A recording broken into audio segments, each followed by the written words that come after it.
So I just wanted to give you a little bit of a preview of what is going to be happening tomorrow, what I'm actually going to be doing. So if we go to everesting.io and we type in our segment, the Strava segment that I'm going to be going up and down on. So the hill that I'm going up and down on is going to be called Hospital Hill in St Albans, and this gives you all the stats on it for doing an Everesting on this particular hill.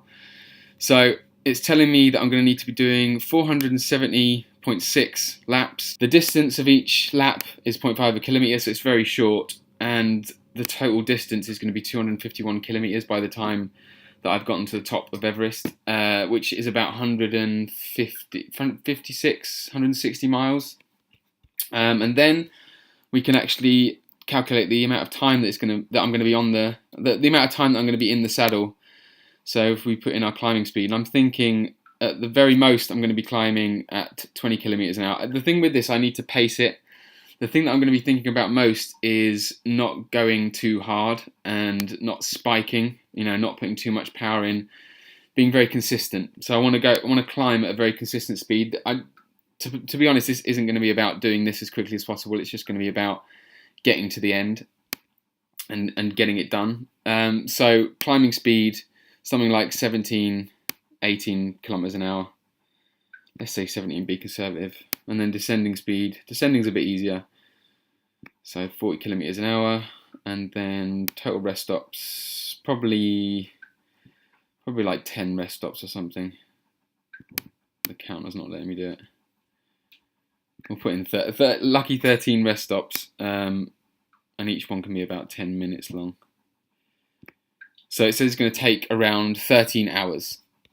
So 13 hours in the saddle on a rock solid carbon saddle, which I didn't mean. I meant to bring my soft cushiony saddle, and it was something that I forgot to do, was change my saddle. So I'm going to be stuck with my rock solid carbon saddle. So I'm thinking I'm going to be able to get in and out of the saddle a lot because the hill's quite steep, so I'm going to be able to give my bum a rest. But so the other thing is, just wanted to let you know that during these rest stops, I'm going to have the live chat open, and I'm going to be able to see your questions. I'm going to be able to look at your hate comments and your encouragement or whatever else you want to send me. So please send me questions and things in the while I'm doing the hill, and also during the rest stops when I can actually chat to you. But yeah, I think it'd be really cool. I think it'd be really cool to be able to interact while I'm doing it, and I think it will make it a lot easier for me to know that there are people out there watching me do it. So that would be cool. Even whether it's hate comments or whether it's positive encouragement, I think it's all going to be fuel. It's telling me that I need to be putting in 340 watts every single repetition in order to get these stats here. In order to get 12 hours 41, I need to be putting in 340 watts each time I climb, each time I ascend. Okay, well, I'll have a look. We'll see how that goes.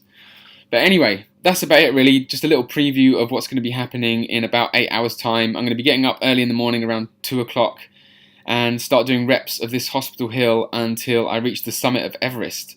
The summit of Everest is calling. You can come and watch me live. Come and interact. You can come and even, if you're nearby, then come and do some reps with me. So, until then, eat plants and Merry Christmas.